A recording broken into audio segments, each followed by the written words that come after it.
Si nous voulions faire de la provocation, nous pourrions dire, pour reprendre ce qu'on entend parfois quand on parle du RSA, que c'est quand même pas si compliqué que ça de se présenter à des rendez-vous ou de chercher du travail. C'est des choses qu'on entend. Tout le monde doit toujours pouvoir travailler quand on vous écoute. Et pour autant, il est nécessaire, de notre point de vue, aussi de prendre en compte la situation individuelle de l'allocataire, et ce, avant toute chose. Or, quand nous lisons votre rapport, quand nous repensons à certains débats animés qui ont eu lieu dans cette Assemblée, nous nous disons que vous ne voulez pas toujours entendre ce que beaucoup ont à dire. Vous ne voulez pas toujours entendre les finistériens allocataires du RSA, les travailleurs sociaux, les conseillers en insertion, et nous-mêmes. Alors, sur la question des allocataires, nombreux sont les finistériens allocataires du RSA qui nous interpellent, qui interpellent les associations, les CCAS, parce qu'ils disent, ils expliquent, en tout cas ils essayent, qu'ils n'arrivent pas à échanger sereinement avec le département. Ils tentent de nommer leur détresse, ils tentent d'expliquer leurs difficultés face à une administration qui reste de plus en plus numérisée. Alors vous allez me répondre très rapidement qu'il y a des conseillers, qu'il y a des coachs, qu'il y a des chantiers d'insertion qui sont financés. Mais ces femmes et ces hommes essayent simplement d'avoir une réponse humaine de la part de l'institution. Et ça, vous peinez à l'entendre. Sur la question des chiffres, des dispositifs, des radiations, vous ne voulez pas non plus entendre ce que nous essayons de vous dire. 18 000 allocataires, 3 271 sorties du dispositif. Est-ce qu'il est possible, chiffre à l'appui, de nous confirmer qu'ils sont tous sortis aujourd'hui pour une reprise d'activité et qu'ils sont toujours en activité? Est-ce qu'il ne s'agit pas de contrats précaires, de contrats courts? Le rapport que vous nous présentez aujourd'hui mentionne près de 2000 allocataires qui ont été radiés. 774 allocataires pour un défaut de mobilisation, 1192 pour ce qui est qualifié de fraude. D'après un rapport de la CRC, la fraude représente 6%, soit 1080 pour 18 000. Et en Finistère, il y aurait le double. Nous ne croyons pas que les Finistériens soient les champions de la fraude. Alors, que deviennent ces personnes? Est-ce qu'elles sont victimes des procédures administratives trop rigides, qui ne prennent pas réellement en compte leur situation? Le risque, c'est la grande pauvreté. Alors même que vous parlez de souplesse quand on parle de grandes difficultés, ce sont peut-être des personnes qui n'arrivent pas à aller vers les services sociaux. Qu'est-ce qu'elles deviennent? Qu'en est-il de personnes en fragilité psychique qui n'arrivent pas à tirer la sonnette d'alarme, qui ne sont pas connues? Parlons d'un sujet peu évoqué jusqu'à présent, le non-recours. Ça non plus, on ne peut pas en parler. Et pourtant, combien de personnes ne sollicitent pas les droits par honte, par fragilité ou par phobie? 40%. 40% de ménages qui ont droit au RSA, partiel ou complet, mais qui ne le demandent pas et qui s'enfoncent jour après jour dans la précarité. Ce n'est pas des chiffres qui plaisent, c'est vrai, mais c'est des chiffres qu'on nomme parce qu'il y a une différence entre une politique d'insertion de gauche et une politique d'insertion de droite. Là où vous faites un tableau avec 3271 en moins, nous proposons de mener une action pour aller chercher les 40% qui ont des droits. Et pour nous, c'est aussi ça, un service public qui pratique le aller vers. Parlons du coaching, quelques secondes. Cela fait des dizaines d'années que les travailleurs sociaux, les conseillers en insertion, pratiquent l'accompagnement et non pas le coaching, parce qu'il est question d'un besoin global. L'exemple des stages, les 15 heures, en est une illustration. La question de la mobilisation de l'allocataire, de l'énergie qu'il va déployer pour se mobiliser, pour s'investir, pour préparer un entretien, et finalement ne pas parvenir à décrocher le poste souhaité, c'est là qu'il est nécessaire d'avoir un accompagnement professionnel par des techniciens de l'insertion. Aider la personne à comprendre et à garder la motivation et non à craindre la radiation. Pour terminer, parlons des différences entre les territoires. Nous aimerions connaître d'où sont issus les 3 271 allocataires dont vous parlez. Quels sont les territoires concernés? Votre bilan parle à plusieurs reprises de métiers en tension, mais il ne donne pas des chiffres autour des clés de répartition des besoins des allocataires.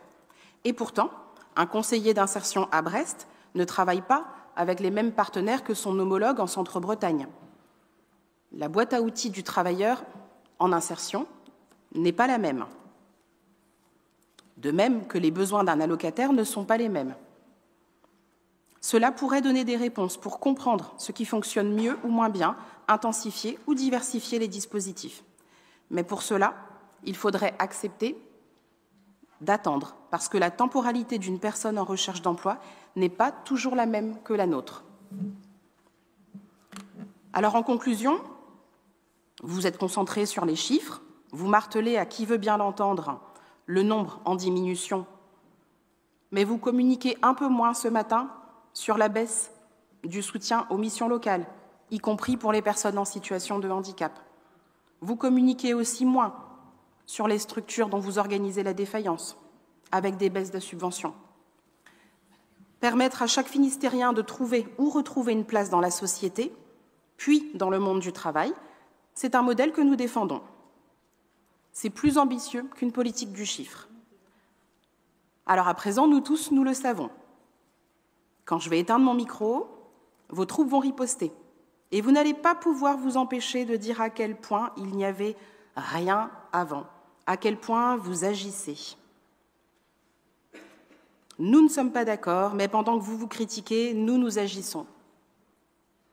Ce qui nous importe aujourd'hui, et ce que nous allons continuer de dire, c'est qu'il est important d'améliorer le quotidien actuel et le quotidien futur des Finistériens. Je vous remercie. Pour réduire le nombre d'allocataires du RSA. L'insertion doit être sociale autant que professionnelle, et elle nécessite de nombreuses levées de freins. Jocelyne en a parlé. Être capable de faire des démarches administratives, avoir ou reprendre confiance en soi, éviter le repli sur soi, pouvoir disposer d'un minimum de sécurité matérielle, de pouvoir d'achat, améliorer sa santé. De la sorte, je voudrais porter votre attention sur les pertes de financement importantes subies par nos missions locales finistériennes et l'impact que cela peut avoir pour un public de jeunes sans doute plus vulnérables que d'autres, car en décrochage scolaire, avec des problèmes d'orientation et souvent d'autres difficultés de type social, voire de santé. Les missions locales ont été créées en 1981 et sont un moyen de reprendre pied pour beaucoup de jeunes, et aussi de connaître et de comprendre leurs droits, d'identifier des parcours pour se mettre ou se remettre en mouvement. En 2024, la mission locale de Morlaix a perdu comme dotation départementale plus de 8 500 €, moins 7% de sa dotation départementale. Celle de Brest, 139 000 €, moins 36%. Celle du pays de Cornouailles, moins 32 000 €, moins 15%. Comme ces baisses de financement départemental s'ajoutent à des pertes de moyens venus de l'État, du FSE et parfois plus marginalement de la région, cela produit des trous importants dans les budgets. Cela déséquilibre ces structures.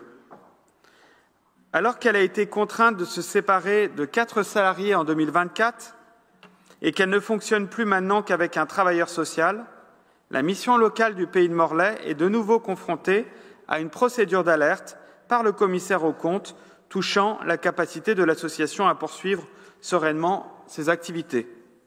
Je précise que, dans le même temps, les subventions de Morlaix Communauté ont été augmentées en 2024.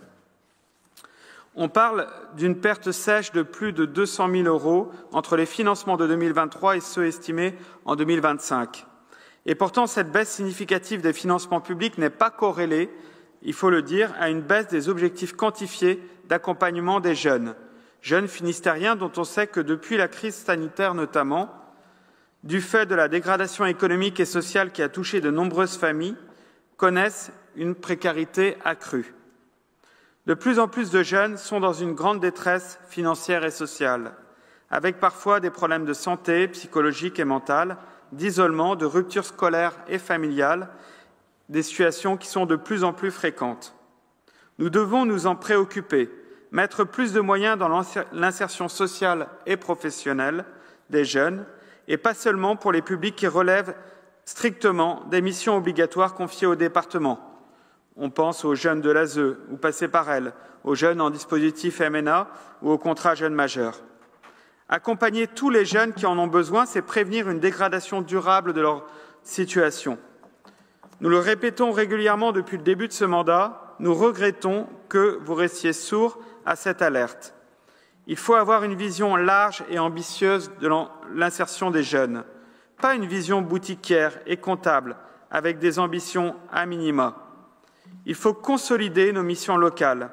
Il faut aussi aider nos foyers des jeunes travailleurs, car l'insertion des jeunes passe aussi par le logement, l'accompagnement socio-éducatif dans le logement. La perspective d'une baisse de soutien financier du département au FJT, au pluriel, n'est pas une perspective à laquelle nous saurions nous résoudre.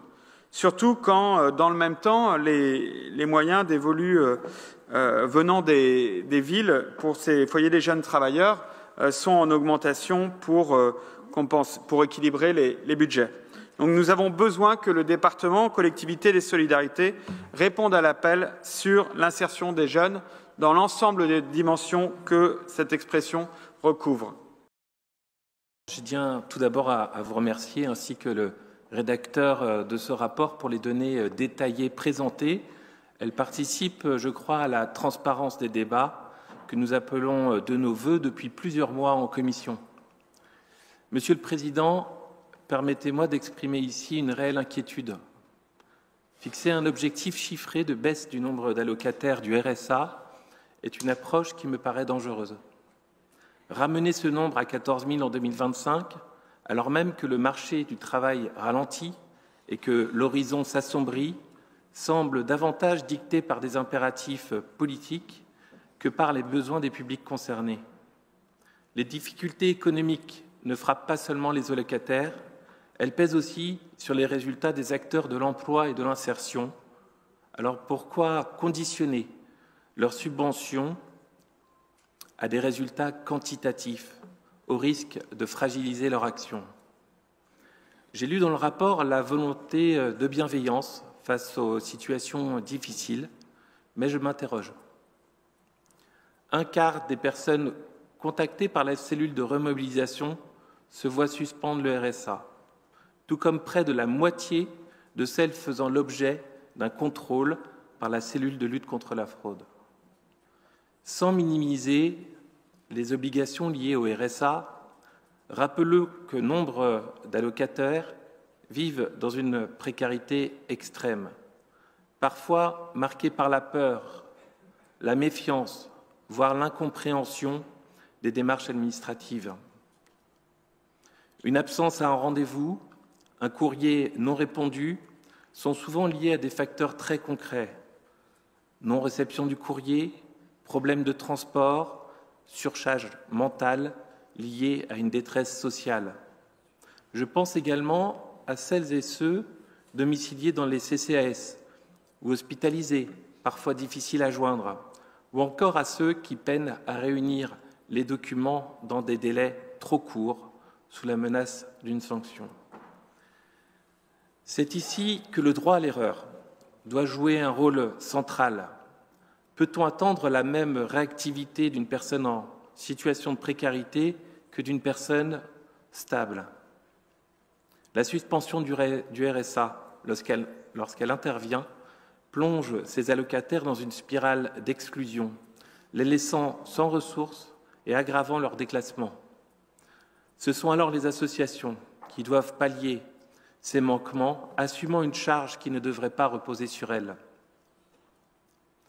Nous ne demandons pas l'impunité, mais un changement d'approche. Oui, les fraudeurs doivent être sanctionnés, mais celles et ceux de bonne foi doivent être accompagnés et non pénalisés. Un système d'alerte et de seconde chance, mieux adapté aux réalités de vie des allocataires, doit être mis en place. Les sanctions, lorsqu'elles sont nécessaires, ne devraient intervenir qu'en dernier recours. L'objectif doit être l'accompagnement, non une punition aux conséquences parfois désastreuses. C'est l'objectif, c'est l'esprit même de la loi ESSOC de 2018 qui promeut un État au service d'une société de confiance. Derrière chaque manquement apparent, il y a des réalités complexes que l'administration ne perçoit pas toujours. Aucune personne en détresse ne devrait perdre son RSA pour une absence, au risque d'amplifier le non-recours au droit. Dans son rapport de 2022, la Cour des comptes soulignait que le premier objectif du RSA est d'assurer à ses bénéficiaires des moyens convenables d'existence afin de lutter contre la pauvreté. Or, alors que la précarité s'accroît et que la demande d'aide alimentaire explose dans le Finistère, il est urgent d'agir. Nous vous demandons donc une nouvelle fois de mettre en place un plan de lutte contre la pauvreté et le non-recours au droit, afin que le RSA reste ce qu'il doit être, un filet de sécurité et non un instrument de contrôle et d'exclusion. En conclusion, l'objectif du département ne devrait pas être la baisse du nombre d'allocataires, mais uniquement et simplement la recherche du juste droit, qui, je crois, vous est cher. Merci. Plus rapide, je serai plus efficace que votre intervention précédente. Je vois la manière dont vous approchez la question du RSA. Vous l'avez fait médiatiquement ou même encore ce matin dans votre introduction. Vous l'introduisez au titre de l'efficacité financière. En tout cas, vous évoquez tout de suite des notions d'économie derrière la question du RSA. Alors qu'en fait, cette devrait être une politique publique à visée sociale qui doit animer la réflexion sur ce sujet-là et pas simplement un sujet économique ou budgétaire. Donc c'est une forme, on va dire, d'aveu sur peut-être la manière dont vous considérez le sujet de l'insertion et du RSA. À vous écouter sur ce plan d'action RSA, ce dispositif, on a l'impression que c'est un peu via ce plan d'action que c'est l'alpha et l'oméga de la politique de l'emploi dans le département du Finistère. Limite, les entreprises dans le Finistère attendent avec impatience le plan d'action du RSA pour savoir si oui ou non ils vont pouvoir embaucher. Mais il y a une politique de l'emploi qui est bien plus globale que ça. Et un marché de l'emploi, on le connaît dans notre pays, ça fluctue. Il y a des moments où il y a des hausses, il y a des moments où il y a des baisses. Et donc, il y aura des nouveaux allocataires du RSA à un moment donné quand il y aura des crises sur le marché de l'emploi, et puis il y aura des baisses quand le marché de l'emploi sera, à dire, un peu plus meilleur. Donc, c'est pas la bonne manière pour nous d'appréhender cette question du RSA. J'ai entendu dans le débat dire qu'il y avait eu des actions novatrices, notamment sur l'aide à la mobilité des personnes qui sont allocataires du RSA. Mais moi, j'attire un point de vigilance important, une attention. De dire que c'est novateur, ça veut dire que ça n'existait pas par le passé. Et quand on réécrit à ce point-là un peu l'histoire, ça devient inquiétant. Je vous invite à aller regarder les délibérations qui pouvaient exister avant 2021 sur le financement à mobile emploi, avec l'association Recherche-Travail, la RT, qui étaient des acteurs partenaires du conseil départemental et qui travaillaient spécifiquement dans l'aide à la mobilité des allocataires du RSA. Donc c'est peut-être novateur de continuer à le faire, mais en tout cas, c'est pas quelque chose de nouveau, ça existait et c'est plutôt une très bonne chose que ça continue d'exister. Pareil, je ne veux pas laisser planer des fake news sur ces sujets-là, mais vous avez dit qu'avant, il n'y avait pas de rendez-vous à l'entrée dans les dispositifs de RSA. Les allocataires n'étaient pas reçus. Vous avez peut-être de la chance que parmi vos proches ou les membres de votre famille, personne n'ait été à un moment donné dans sa vie allocataire du RSA. Moi, je connais des personnes dans mon entourage qui ont à un moment donné dans leur vie été allocataires du RSA et c'est comme ça qu'ils ont connu un centre départemental d'action sociale. Ils étaient reçus dans un centre départemental d'action sociale à l'époque pour faire le point à l'entrée du dispositif du RSA. Sur ce qu'a évoqué Ismaël Dupont et le financement des missions locales. Vous vous réfugiez derrière le fait que c'est une politique de l'État, mais il faut être cohérent et il y a des choix politiques à faire. C'est le même débat que l'on a quand on parle du financement de l'hélicoptère, où vous compensez ce que l'État devrait faire, ou quand on parle des primes Ségur. Derrière ça, ce n'est pas qu'une question de compétence, c'est une question de choix politique. Et je pense que les financements des missions locales ne sont pas simplement, on va dire, une action de l'État ou du conseil départemental. Ça, c'est quand même construit avec des partenariats qui, par votre recul, vous contribuez à déséquilibrer sur notre territoire et qui ont des effets induits sur la politique de l'insertion et du RSA. Vous avez évoqué, sur la question du non-recours, l'arrivée effectivement de cette nouveauté de la solidarité à la source à partir du 1er mars. Effectivement, cette solidarité à la source va permettre de pré-remplir un formulaire. Et quand on parle de non-recours au RSA, on parle des personnes qui n'ont même pas connaissance du formulaire. Quand bien même ça soit facile de remplir un formulaire, lutter contre le non-recours, les 40% de ménages éligibles au RSA dans le département du Finistère et qui ne le réclament pas, c'est pas qu'ils ont du mal à remplir un formulaire, c'est qu'ils ne connaissent même pas le dispositif. Et donc, c'est là où on va aller plus loin dans les dispositifs de lutte contre le non-recours. Simplement remplir ou les aider à remplir un formulaire, ce n'est pas comme ça qu'on le conçoit. Et enfin, et ça a été dit, si on veut vraiment mesurer une efficacité de ces dispositifs d'insertion et d'accompagnement des allocataires du RSA, le bon indicateur, ce n'est pas la quantité. On peut mettre dans les marches ici des histogrammes colorés avec des délais de MDPH. Ça, c'est peut-être structurel, mais le nombre d'allocataires du RSA, c'est forcément conjoncturel. Il y aura des moments où, que vous le vouliez ou non, vos histogrammes augmenteront. Est-ce que pour autant les dispositifs que l'on aura mis en place seront inefficaces? Je ne crois pas. Le sujet, ce n'est pas la quantité, mais c'est la qualité des sorties des dispositifs d'accompagnement du RSA qui devrait guider notre action et pas simplement une politique du chiffre.